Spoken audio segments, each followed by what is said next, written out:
की उल्टी सलीब की शहादत, याकूब का गर्दन काटा जाना, बरतुलमाई की चमड़ी उतारा जाना, शमावुन की संसारी, और यहाँ तक कि उस यहूदाह की कहानी जिसने बोसा लिया मगर धोखा दिया। तो दिल थाम लीजिए, क्योंकि अभी आप सुनने जा रहे हैं उन शहादतों के बारे में जो आपको लर्जा देंगी और आपके ईमान को और मजबूती देंगी। क्योंकि हम जिन्हें रसूल कहते हैं वो दरअसल कुर्बानी की चट्टानें थे, जिनकी बुनियाद पर आज हमारा ईमान कायम है। अगर उन्होंने पैगाम न सुनाया होता तो हम तक निजात न पहुंचती। क्या आप जानना चाहते हैं उन मर्दों की हकीकत जिनकी जिंदगी आज भी आसमान पर गवाही देती है? तो वीडियो को आखिर तक देखें और खुद को यसू मसीह के मिशन में शामिल महसूस करें। कमेंट में लिखें, वीडियो को लाइक करें, चैनल को सब्सक्राइब करें और इसे उन तमाम दोस्तों तक पहुंचाएं जिन्हें शागिर्दी और कुर्बानी की कीमत जानने की जरूरत है। तो आइए शुरू करते इस शहादतों के सफर को। नंबर 1, मुकद्दस शमावुन पतरस पर इनकार किया, लेकिन बाद में उसने अपनी जिंदगी यसू मसीह के लिए ऐसे दे दी जिसकी मिसाल कम ही मिलती है। पतरस का असल नाम शमावुन था, एक सादा माहीगीर, मगर यसू मसीह ने उसे पतरस यानी चट्टान का लक़ब दिया क्योंकि वो कलीसिया की बुनियाद बनने वाला था। मत्ती 16 बाब में लिखा है, तू पतरस है और मैं इस चट्टान पर अपनी कलीसिया बनाऊंगा। पतरस ने यसू के साथ समंदर पर चलना सीखा, मुआजिज़े देखे और उसके सबसे करीब रहा। जब यसू मसीह गिरफ्तार हुआ तो पतरस ने खौफ से उसका 3 बार इनकार कर दिया, लेकिन जब उसकी आंख यसू मसीह से मिली वो टूट गया और सच्ची तौबा की। यही वो लम्हा था जहां उसका दिल हकीकी शागिर्द बना। शिकस्त से वफादारी का सफर शुरू हुआ।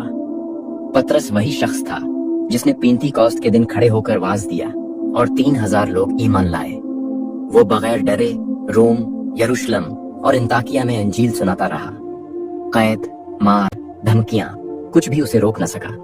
रोमी बादशाह नीरो के दौर में पतरस को गिरफ्तार किया गया। जब उसे सलीब पर चढ़ाने का हुक्म हुआ तो उसने कहा, मैं अपने खुदावंद की तरह मरने के लायक नहीं, मुझे उल्टी सलीब पर चढ़ाया जाए। और उसे उल्टा मसलूब कर दिया गया, सिर नीचे पांव ऊपर। यह कुर्बानी सिर्फ जिस्म की नहीं बल्कि आजिज़ी और मोहब्बत की इंतहा थी। पतरस की जिंदगी हमें सिखाती है कि गुनाह के बाद भी वापसी मुमकिन है। खुदा टूटे हुए दिल को शागिर्द बना सकता है। ईमान का अंजाम सिर्फ लफ्जों में नहीं, एमाल और कुर्बानी में होता है। क्या आप पतरस जैसे बनना चाहते हैं जो गिर तो गया मगर खुदा के फजल से खड़ा भी हुआ? तो कमेंट में लिखें, पतरस की कुर्बानी ने मेरे दिल को छू लिया ताकि और लोग भी तरगीब पाएं। नंबर 2, मुकद्दस यूहन्ना। ये वो शागिर्द है जिसे यसू मसीह मोहब्बत करता था। लेकिन क्या आप जानते हैं कि मोहब्बत का रसूल यूहन्ना कितनी बड़ी आजमाइशों से गुजरा? वो वाहिद शागिर्द थे जो कुदरती मौत मरे, मगर इसका मतलब ये नहीं कि उन्होंने तकलीफ नहीं सही। यूहन्ना जब्दी का बेटा और याकूब का भाई था।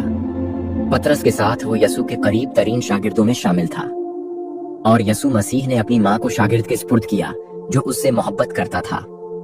यसू मसीह सलीब पर भी यूहन्ना के वफादार दिल को जानता था और अपनी माँ मरीम को उसके हवाले किया। यूहन्ना का पैगाम मोहब्बत, सच्चाई और रोशनी था। उसने यूहन्ना की अंजील 3 खतूत यानी पहला यूहन्ना, दूसरा यूहन्ना, तीसरा यूहन्ना और मुकाशफा की किताब लिखी जो तमाम दुनिया को खुदा की मोहब्बत और मंसूबे का पैगाम देती हैं। इब्तदाई रवायात के मुताबिक यूहन्ना को रोम ले जाया गया और उसे उबलते हुए तेल में डाल दिया गया, लेकिन मौजिज़ाना तौर पर वो बच गया और एक भी जख्म नहीं आया।